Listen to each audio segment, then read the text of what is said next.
Good evening, everyone. I'm Riley King, and welcome to the Riley King Newscast right here on the Riley King Network. Let's begin. First up, granddaughter found guilty of negligent homicide in Exeter woman's death. Let's take a listen to the video from WMUR News 9.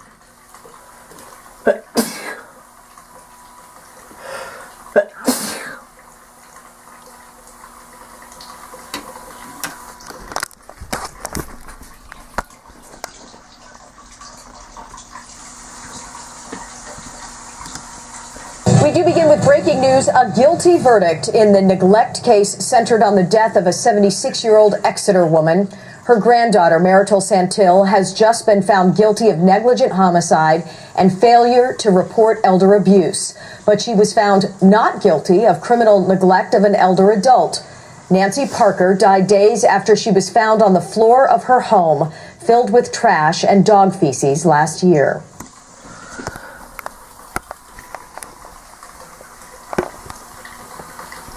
Okay, and there you go on that report.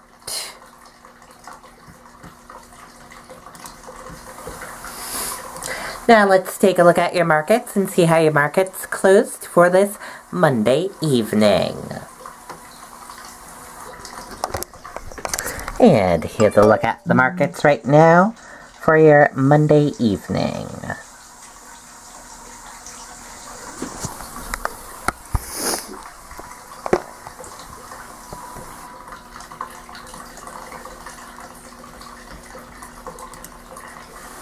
Dow rises to record, but rest of market rolls over on tech woes.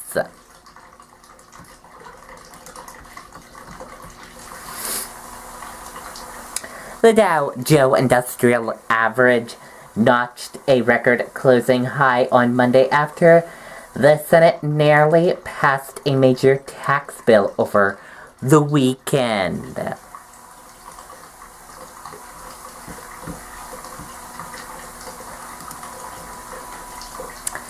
It's impossible for Trump to obstruct justice, his lawyer says.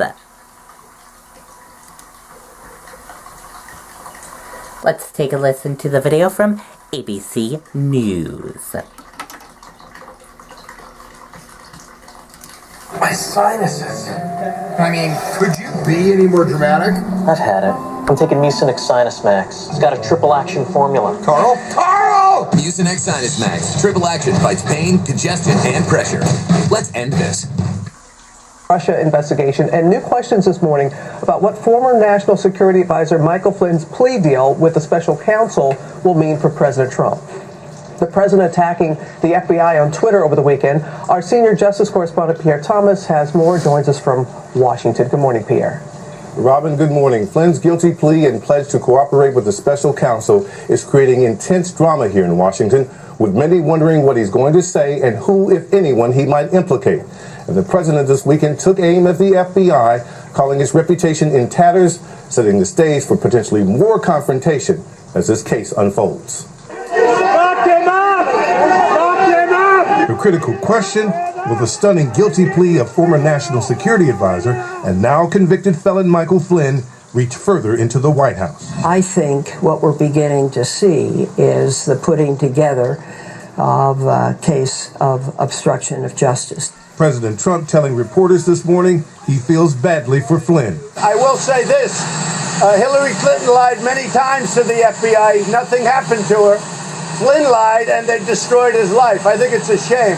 But even some Republicans say Flynn's admitting to lying about contacts with Russia and his agreement to cooperate with prosecutors means the story is far from over. It won't be long before we understand one way or the other whether the Trump people colluded with Russia, because I can't imagine it happening and Flynn not know about it. President Trump defiant, maintaining that he and his campaign did not work with the Kremlin to win the election. There's been absolutely no collusion, so we're very happy. But this tweet from Saturday is setting off a firestorm of speculation. Quote, I had to fire General Flynn because he lied to the vice president and the FBI. The president's critics saying he was admitting that he knew Flynn had lied to the FBI before he allegedly asked the then FBI director, James Comey, to go easy on Flynn. But President Trump's attorney, John Dowd, said he actually wrote the tweet and that it was not meant to convey President Trump knew that Flynn lied to the FBI. The president later tweeting, "I never asked Comey to stop investigating Flynn." Flynn now faces hours of additional FBI questioning in the coming months, subject to lie detector tests along the way to prove he's telling the truth, Robin. And over the weekend, there was a bit of back and forth between Comey and Trump. Yeah, it got heated. President Trump called Comey a liar this weekend in a tweet, and Comey pushed back, praising the FBI's professionalism and using social media to quote scripture, basically saying that justice is coming and that the truth will be revealed. All right, Pierre, thank you. Okay, and there you go on that video and that report. And that did it for the Riley King Newscast right here on the Riley King Network. I hope you all have a great rest of your Monday evening, and I'll see you back here tomorrow with another newscast. Good night, everyone. Bye.